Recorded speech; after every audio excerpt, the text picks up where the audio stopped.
হচ্ছেন সহকর্মী Lipton Kumar. Lipton, Bangladesh সময় সম্ভবত 12:30টার দিকে ফ্লাইট ছাড়তে পারে। তো যেটি তারেক জিয়া এর আগে বলে রেখেছেন যে তারেক রহমান এয়ারপোর্টে যেন জনসমাগম না করা হয়, নেতাকর্মীদের উদ্দেশ্যে তিনি বলেছিলেন। কি অবস্থা দেখছেন?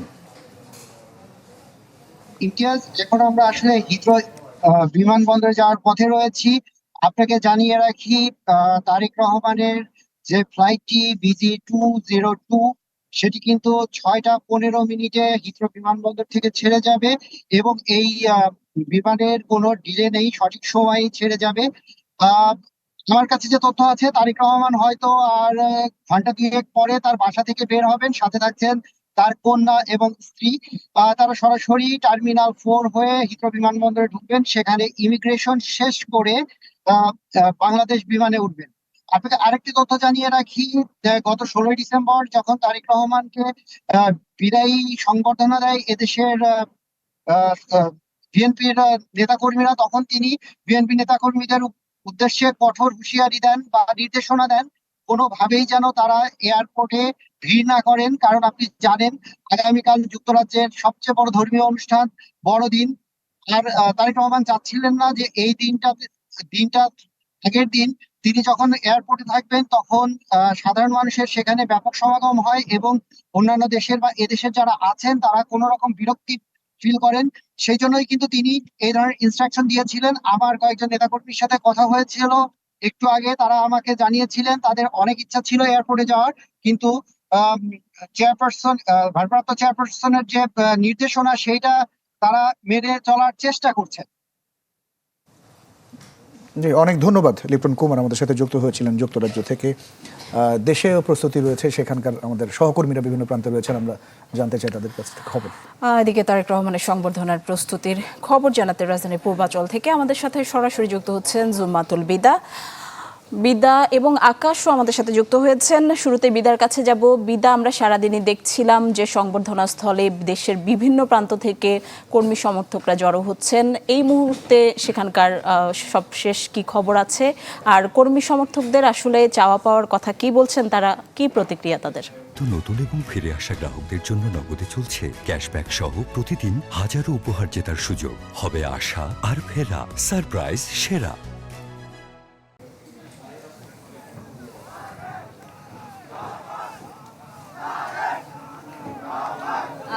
সময় ঘনিয়ে আসছে, যার কারণে দেশের বিভিন্ন প্রান্ত থেকে আসা নেতাকর্মীদের যে ভিড় এটি কিন্তু বাড়ছে এই গণসমাবেশ স্থলে।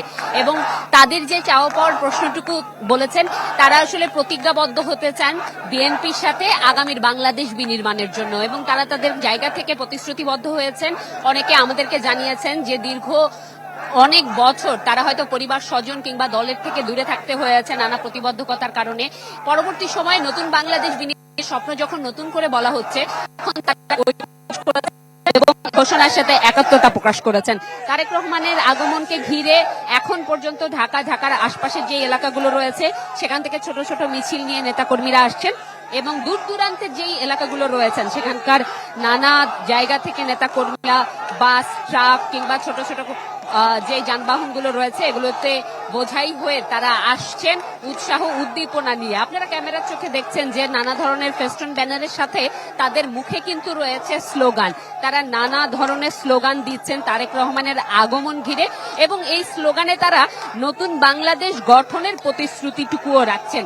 বলছেন যে তরুণ সমাজকে সাথে নিয়ে তারা প্রজন্ম থেকে প্রজন্ম বাংলাদেশের একটি নতুন রূপ বিশ্বের দরবারে তুলে ধরতে চায়, এবং দল হিসেবে বিএনপি কত দূর আসলে কাজ করতে পারবে সেই আত্মসমালোচনার জায়গাটুকুও তারা রেখেছেন। এবং তারা বলতে চাচ্ছেন যে যেই রাজনৈতিক দলগুলো দেশে বলবৎ রয়েছে তাদেরকে সাথে নিয়েই তারা আগামীর কাজগুলো করতে চান। এবং নির্বাচন নিয়েও কিন্তু তারা পৃথক পৃথক মন্তব্য করেছেন। কেউ কেউ বলেছেন যে অবাধ সুষ্ঠু একটি নিরপেক্ষ নির্বাচনের মধ্য দিয়ে যখন একটি গণতান্ত্রিক সরকার প্রতিষ্ঠিত হবে তাকে সহযোগিতা করতে চান তারা, এবং এলাকা ভিত্তিক ভাবে কে মনোনীত হলো কে হলো না এই চিন্তায় না থেকে বরং দলীয় সব নেতাকর্মীরা এলাকার সবাইকে নিয়ে তারা ভালো কিছু করতে চান নিজেদের এলাকার জন্য, যাতে স্থানীয় পর্যায় থেকে অর্থাৎ তৃণমূল থেকে বাংলাদেশের পর্যায়ে দেশের যে রূপের কথা বলা হচ্ছে, স্বপ্নের কথা বলা হচ্ছে, সেটি যাতে বাস্তবায়ন সম্ভব হয়। আগামীকাল 11:55 বাংলাদেশে অবতরণের কথা রয়েছে তারেক রহমানকে বহনকারী উড়োজাহাজটি।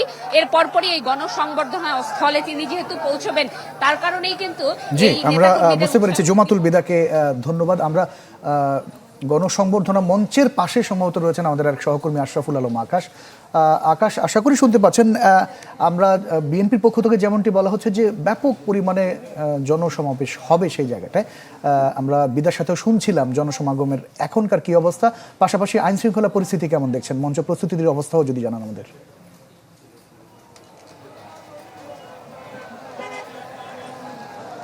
ইমতিয়াজ, যদি আমি আপনাকে বলে রাখি তাহলে এখন পর্যন্ত আপনি যে পরিবেশ দেখতে পাচ্ছেন, দুপুরের পরপর কিন্তু এখানে বিএনপির যারা কর্মী সমর্থকরা আছেন তারা দেশের বিভিন্ন স্থান থেকে এই মূল যে মঞ্চটি, মঞ্চের আশপাশের এলাকায় কিন্তু আসতে শুরু করেছেন। তারা এখানকার তাদের যে মিছিল, স্লোগান এগুলো নিয়ে কিন্তু তারা এখানে আসছেন। যেহেতু এখানে অনেক লোকের সমাগম হচ্ছে, সেক্ষেত্রে কিন্তু আমরা দেখতে পাচ্ছি যে আইন শৃঙ্খলা রক্ষাকারী বাহিনীর যারা সদস্যরা আছেন তারা কিন্তু গাড়ি যেন ঠিকভাবে চলাচল করতে পারে সে কারণে কিন্তু তাদের ব্যারিকেড দিয়ে রেখেছে, যেন সড়কের যে গাড়ি চলাচল সেগুলো যেন ঠিক মতো করতে পারে। কারণ কিছুক্ষণ আগে আমরা দেখেছিলাম এখানে লোকের সমাগম বেড়ে যাওয়ার কারণে এই জ্যামটা কিন্তু উত্তরা থেকে শুরু করে টঙ্গীর দিকে কিন্তু এর একটা প্রভাব পড়ছিল। যেহেতু আগামীকালকে একটি আয়োজন করা হয়েছে, সেই আয়োজনকে ঘিরে বাংলাদেশের বিভিন্ন স্থান থেকে বিএনপি সহ সহযোগী অঙ্গ সংগঠনে যারা নেতাকর্মীরা আছেন তারা দীর্ঘ 17 বছর পর বিএনপির ভারপ্রাপ্ত চেয়ারম্যান তারেক রহমানকে বরণ করে নেওয়ার জন্য সবাই উৎসুক হয়ে আছেন। আমরা কর্মী সমর্থক নেতা যারা আছেন প্রত্যেকের মধ্যে আসলে একটি উৎসবমুখর পরিবেশ দেখেছি। তারা সবাই আনন্দিত, কারণ তারা যেটি বলছেন যে দীর্ঘ এত সময় পর যে এইভাবে স্বাভাবিকভাবে তিনি দেশে আসতে পারছেন, এটি সবার জন্য আসলেই খুশির। সেই হিসাবে আইন শৃঙ্খলা পরিস্থিতির কথা যদি বলে রাখি, এখনও মঞ্চ তৈরির কার্যক্রম প্রায় শেষের দিকে। সেখানে আইন শৃঙ্খলা বাহিনী থেকে শুরু করে বিভিন্ন ধরনের যারা এখান নিজস্ব আসলে সিকিউরিটি ফোর্স আছেন তারাও কিন্তু এখানে কাজ করছেন। আমরা দেখেছি বিভিন্ন জায়গায় ওয়াচ টাওয়ার বসানো হয়েছে, এছাড়া কিন্তু এখানে প্রতিটি পয়েন্টে পয়েন্টে কিন্তু সিসিটিভি ক্যামেরাও স্থাপন করা হয়েছে। আর যারা এখানে বিভিন্ন লোকেশনে থাকবেন 300 ফিটের প্রত্যেকটি পয়েন্টেই কিন্তু বলা যায় এলইডি স্ক্রিন সহ অন্যান্য যে মাইকের ব্যবস্থা সেগুলো করা হয়েছে। জি, অনেক ধন্যবাদ, অনেক ধন্যবাদ আশরাফুল আলম আকাশ। আমরা বরিশালে যেতে চাই, সেখানে আরেক সহকর্মী রয়েছেন। পাশাপাশি রংপুরেও নেতাকর্মীরা ঢাকায় ফিরছেন, তাদের কাছ থেকে একটু আপডেট জানতে চাই। নিশি, রংপুর থেকে ফখরুল শাহিনও যুক্ত হয়েছেন। শুরুতে বরিশালে যাব কাউসার হোসেন রানার কাছে। রানা, বরিশাল থেকে যেসব নেতাকর্মীরা ঢাকায় আসছেন তারা কিভাবে আসছেন সব মিলিয়ে জানাবেন। এই মুহূর্তে আসলে বাস টার্মিনাল বা লঞ্চে যারা আসছেন ঢাকায় সেখানকার সার্বিক পরিস্থিতি জানতে চাই। হ্যাঁ নিশি, আপনি জানেন যে বরিশাল থেকে ঢাকা মুখে দুটি উপায়ে কিন্তু এখন খুব সহজে যাওয়া যায়, যার ভিতরে একটি হচ্ছে সড়ক পথ আর একটি হচ্ছে নৌপথ। ইতিমধ্যে সড়ক পথে গত 2-3 দিন ধরে যাওয়া শুরু করেছে এবং এখন এই মুহূর্তে আমি আছি বরিশালের লঞ্চ ঘাটে, যেখানে অসংখ্য যাত্রী যারা রয়েছেন তারা কিন্তু লঞ্চে যাওয়ার জন্য প্রস্তুতি নিয়েছে। এবং আমরা দেখছি যে দুপুর থেকেই বিএনপির যে নেতাকর্মী রয়েছে, বিএনপি এবং অঙ্গ সহযোগী সংগঠনের যারা নেতাকর্মী রয়েছে তারা কিন্তু আসতে শুরু করেছে। বরিশাল লঞ্চ ঘাট থেকে আজ 4টি লঞ্চ বিএনপির পক্ষ থেকে রিজার্ভ করা হয়েছে। এই নিয়ে মোট 5টি লঞ্চ এখানে রয়েছে, একটি সাধারণ যাত্রীদের জন্য, আর বাকি 4টি লঞ্চ বিএনপি নেতাকর্মীরা রিজার্ভ করেছে। তারা এখান থেকে রাত 10টার পরে এখান থেকে ছেড়ে যাবে। এছাড়াও বরিশাল বিভাগ থেকে মোট 24 থেকে 25টি লঞ্চ ছেড়ে যাবে এবং বিএনপি নেতাকর্মীরা দাবি করেছে যে বরিশাল বিভাগ থেকে প্রায় 26,000 লোক এই তারেক রহমানের আগমন উপলক্ষে তারা ঢাকামুখী যাত্রা শুরু করেছে। তারা যেটি বলছে যে সকালবেলা ঢাকায় পৌঁছানোর পরে লঞ্চ থেকে তারা পায়ে হেঁটে নির্ধারিত যে গন্তব্য 300 ফিট সেখানে তারা যাবে এবং তারপরে আবার তারা রাতে লঞ্চ যোগে আবার বরিশালের উদ্দেশ্যে ফিরে আসবে। এছাড়াও বরিশাল থেকে কিন্তু প্রায় অর্ধশত বাসে করে নেতাকর্মী ঢাকার উদ্দেশ্যেও রওনা হয়েছে। সমস্ত অনেক ধন্যবাদ কাউসার হোসেন রানাকে। ফখরুল শাহিনকে দেখতে পাচ্ছি। রংপুরের কি অবস্থা একটু জানাবেন। বরিশাল থেকে বলছিলেন যে প্রায় 26,000 নেতাকর্মী ঢাকার উদ্দেশ্যে রওনা হয়েছেন। রংপুরের বিভাগের কি অবস্থা? আমি এখন আছি রংপুরের গ্র্যান্ড হোটেল মোড় এলাকায়, পাশে কিন্তু বিএনপির অফিস। আমরা পিছনে দেখতে পাচ্ছি যে বিএনপি নেতাকর্মীরা তারা গাড়িতে উঠছেন, তারা ঢাকায় যাওয়ার উদ্দেশ্যে কিন্তু গাড়িতে উঠছেন।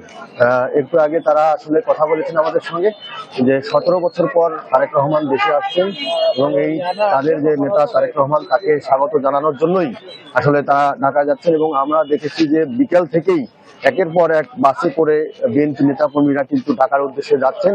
আমরা এখানকার যে রংপুর মহানগরের আহ্বায়ক আছে তার সঙ্গে কথা বলেছি, তিনি আমাদেরকে জানিয়েছেন যে পুরো বিভাগে প্রায় লক্ষাধিক আসলে নেতাকর্মী ঢাকার উদ্দেশ্যে যাবেন এমনটি কিন্তু তারা টার্গেট করেছেন।